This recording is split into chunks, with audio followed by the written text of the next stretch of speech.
தேவி விசுவரமாவை அழைத்து சரி காஞ்சிபுரம் கம்பு வெட்டி கட்டிச்சிமிழ் உண்டு பண்ணி திருக்காணி போட்டு விட்டு கொண்டு வாரும் என்று சொன்னாள்.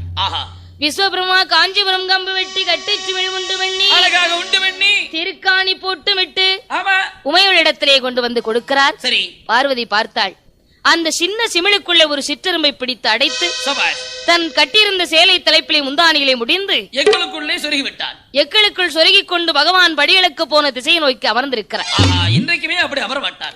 பகவானோ பூலோகத்திலே படியிழந்து விட்டு கைலாசம் வந்தார். கட்டளைக்கு பார்வதியை பார்த்தார்.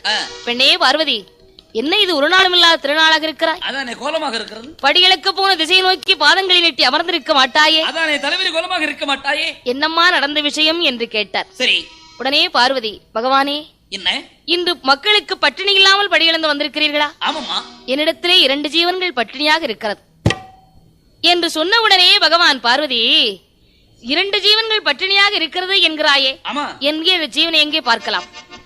சிமிழுக்குள்ளே இருந்த உயிரை பார்க்கின்றாள் பார்வதி. சரி சிமிழுக்குள் இருக்கக்கூடிய சிற்றெரும்பு திரையரசியை கவ்விக்கொண்டு சிமிழுக்குள்ளே சுற்றி சுற்றி வருவதை பார்த்தாள்.